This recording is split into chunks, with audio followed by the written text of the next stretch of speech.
My name is Tasha Lee, and I'm a graduate student in the Master's of Science in Community Health and Social Justice here at UW Bothell.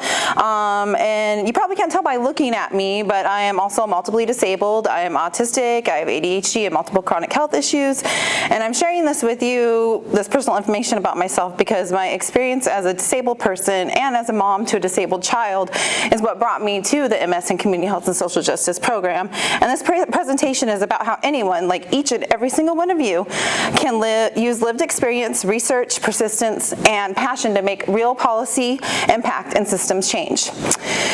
So I want to take you back to how I got here today, standing in front of all you beautiful people.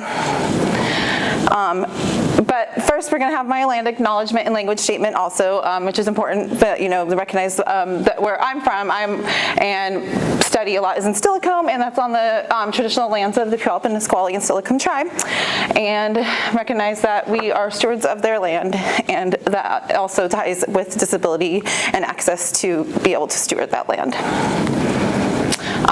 So as I said, my name is Tasha Lee, and I'm a graduate student here. And so that was what this presentation slide is for. So what brought me here is my son is autistic and non-speaking, and he will be 8 years old in exactly a month from today. Raising my son has shown me how inaccessible systems affect disabled people and their families every day.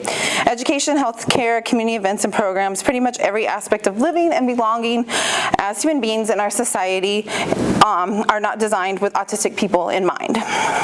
Learning and experience this ignited a sense of purpose within me, and I then decided that I need to pursue a graduate degree because I want the language, tools, and frameworks that would connect personal experience to broader systems change.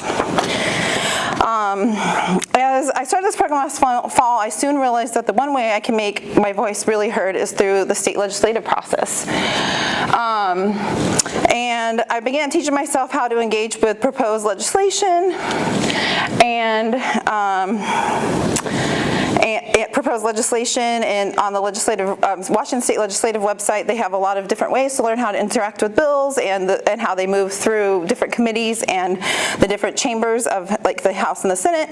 And then I also learned how to provide testimony during public committee hearings. So my advocacy focus really amped up this past winter quarter when I took BHS 510, Health Policy Systems and Advocacy with Dr. Nora Kenworthy.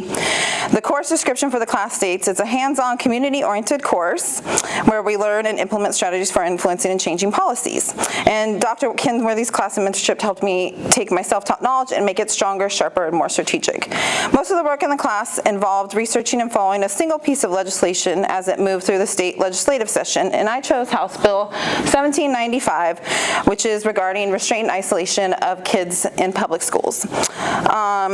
And this was very personal for me as a parent to a non-speaking autistic child who could easily be subjected to these inhumane practices. One of the most significant assignments for the class was a background research brief, and we provide information about the bill, any relevant data, and how the bill relates to issues of social or health inequities, and a reflection of our thoughts and concerns regarding that bill. And I use this policy analysis approach that combined legal policy review, data interpretation, equity analysis, and disability justice framing. My process included tracking the bills, reviewing primary legal and policy sources, analyzing state-level evidence, looking at implementation evidence, including OSPI's Reducing Restraint and Eliminating Isolation Project update, and then applying a disability justice framework across everything to evaluate whether the bill was only reducing harm or whether it could support deeper systems change toward access, dignity, belonging, and collective liberation.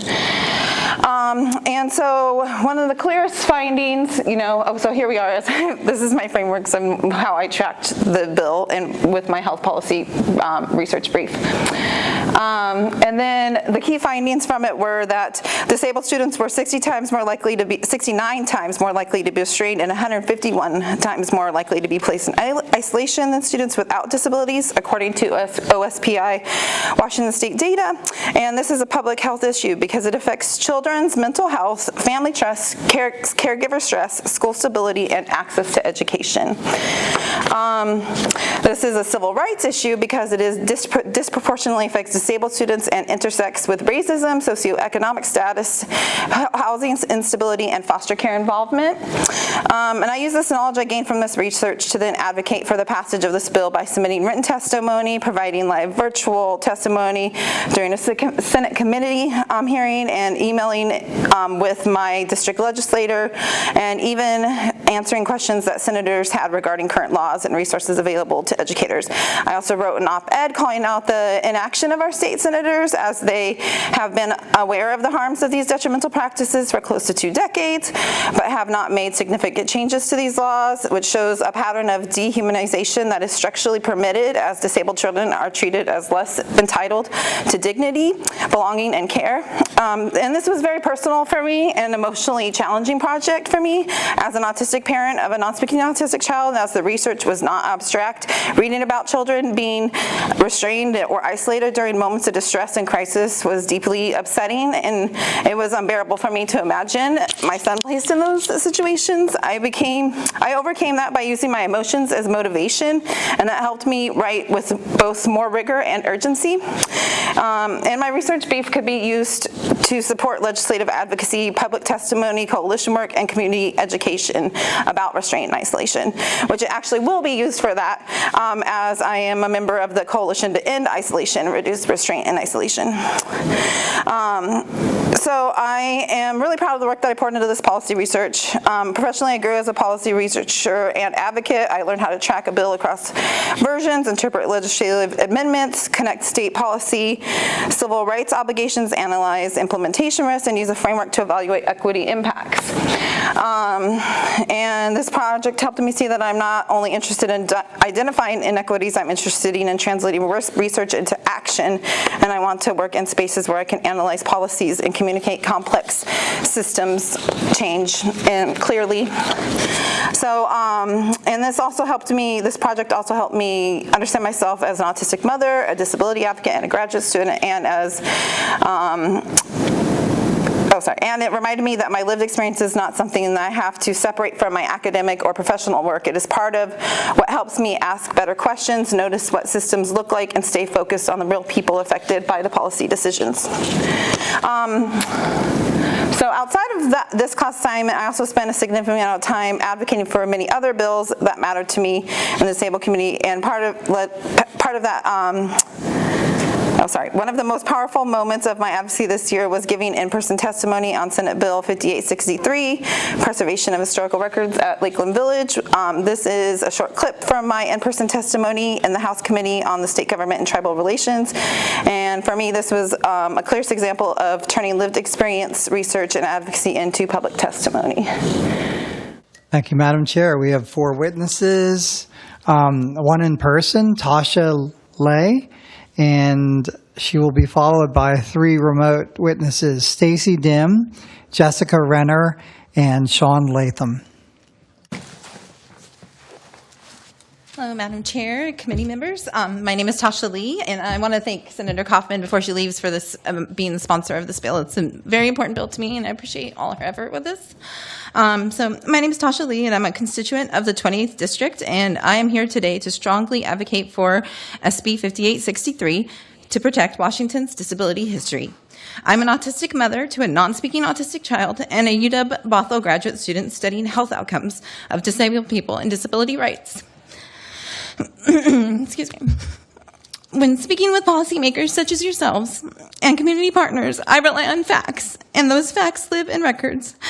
And when records are destroyed, we lose evidence, accountability, and the ability to do better.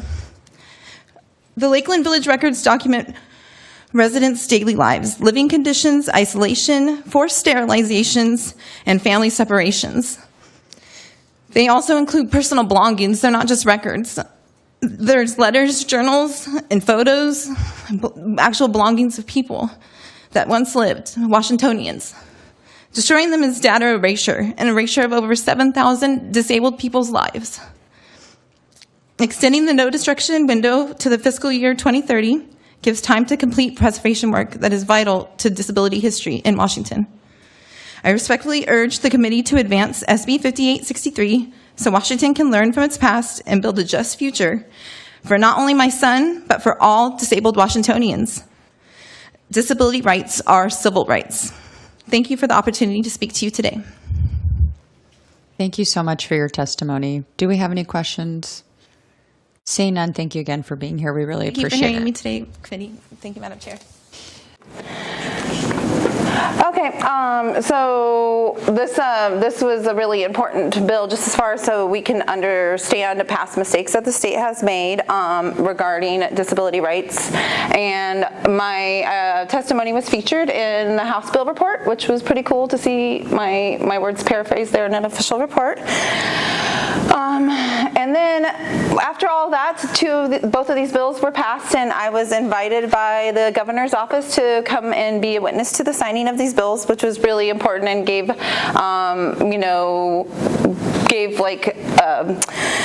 me like what's the word? Oh gosh, sorry. It gave me like not recognition, but just like, showing that my work actually mattered, that I am actually making a difference, and everything that I'm doing is for a reason, and it's actually can create change.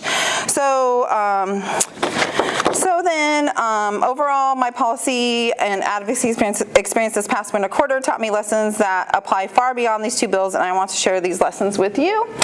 And 4 key lessons are that lived experience is expertise, your story gives you knowledge that systems often overlook, and research strengthens your voice, evidence helps turn personal urgency into policy arguments, community makes change possible, and students do not need official titles to make change.